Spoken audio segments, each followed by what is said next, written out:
Okay, welcome everybody. This is Manhattan Community Board 1. This is our personnel meeting.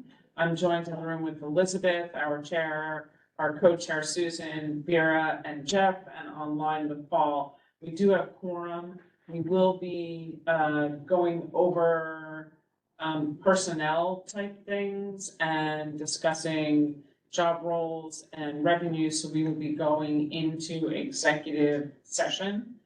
Which means that we will not have that recorded and available, and then we'll come back online at the end with some summaries. So at this point, I'm going to pause recording, and thank you very much. Yep. Okay, so coming back up with executive session, a resolution was called and seconded and passed by unanimous vote to seek a part-time land use consultant that will not exceed in cost $15,000 in a 6-month period.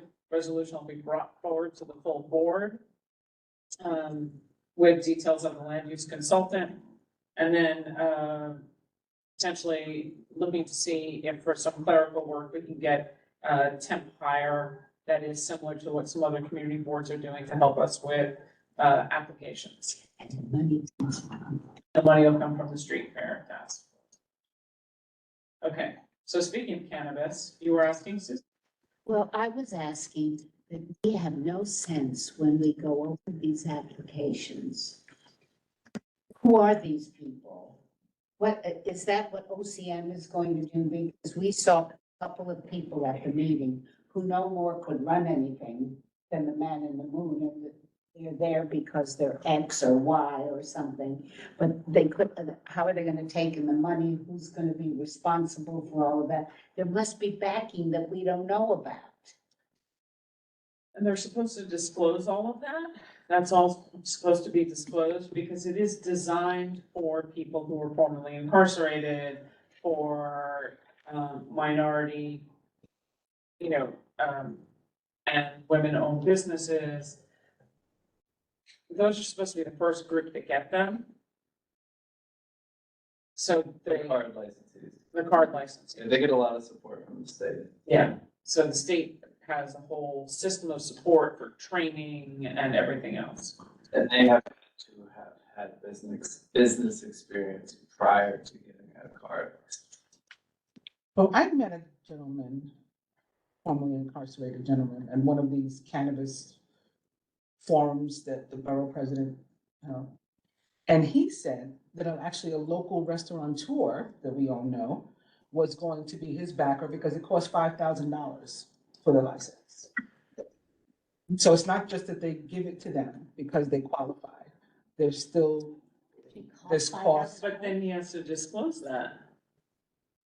I'm sure he did. I mean, he wasn't quiet about it. So I'm saying, I just met him that night and he shared with me. I think it's like 51% or something. I don't know the exact rules, but they can have partners. And they're supposed to, on our applications, list everybody and anybody who is a partner. I think Maybe we that's just have- that's a question that. That's what I would That's, like. that's, I think that's what I'm saying. She We wants- have to be. She wants to more- understand the source of. I want to know the source.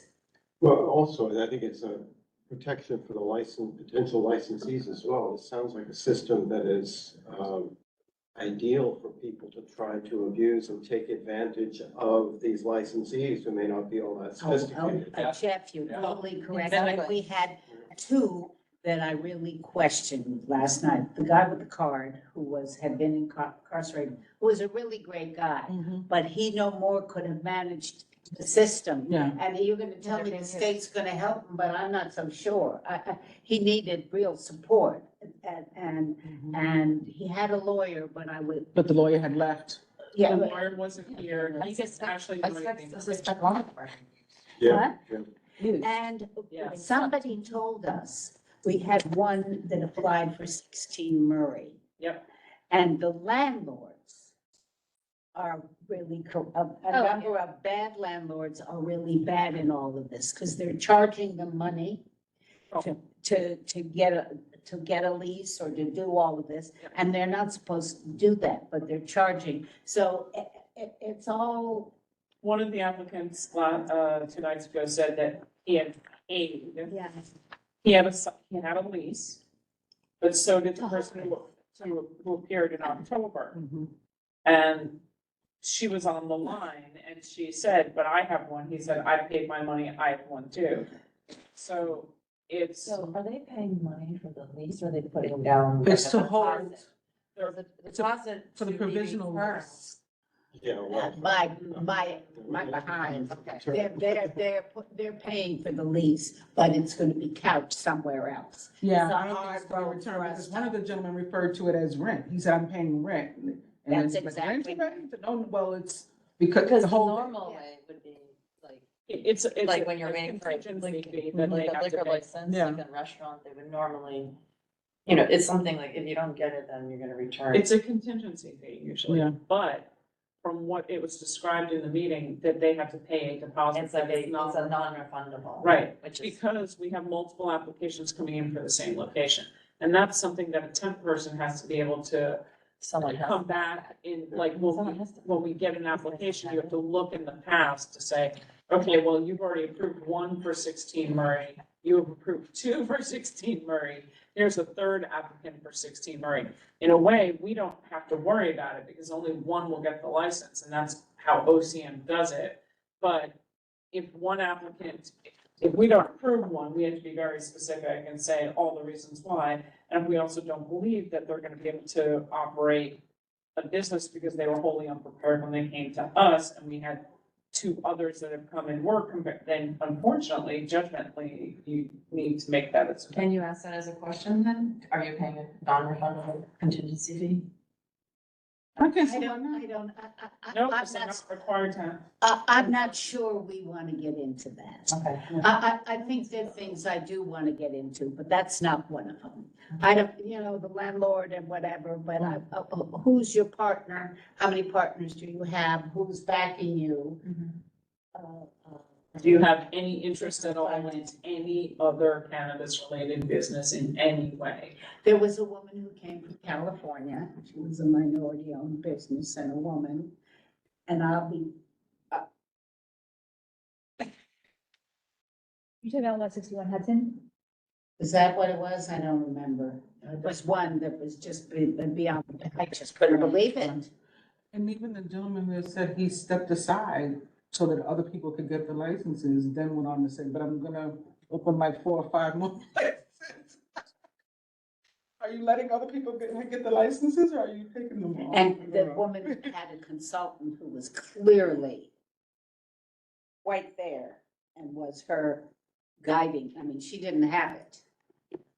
So some have the names or whatever, I have no idea. The rest of the papers are there. It's Yeah. just such horse fucking. And If then- you compare- I mean, what's gonna happen is that these backers are gonna structure it so that this poor person is going to be stuck with all the liabilities, but all the profits are gonna go to That's what the bothers me. backing. It makes me think, there is for the city, cannabis czar, who like runs Cannabis NYC. And it's a woman named Dashida Dawson, and she's like very much on the card applicant advocacy side. If we wanted to like understand Well, I'd that, love and to she's come. she's She'll like never come very talk to us. knowledgeable. Yeah, that's, Absolutely. And maybe she can clarify some things. for us. Yeah. I mean, she I talked think to, that would be great. she talked to OCM Weekly. okay. Would be terrific. I think that would be She's a great. czar. She's, Czarina. yeah. I'm sorry, this whole thing is. That's not Sorry, not czar, she's a founding director. I would call her Cannabis Czarina. NYC. Okay. Yeah. Yeah, well, that's good to have. I someone also who's invited the knowledgeable. New York City Sheriff to come in and talk to us about how that works, because Well, it's also like, OCM is not a partner to us, like the way they've been acting, right? Like they're just. I actually think we can probably, end the personnel meeting if you don't mind. Yeah, I was about to say Yeah. that. This has nothing to do with. Yeah. No. No, I'm saying, what Right. we've seen, Yeah, OCM we're is just stopping. it's a total shit show, and they're not, It's all like, they're, they about just can't be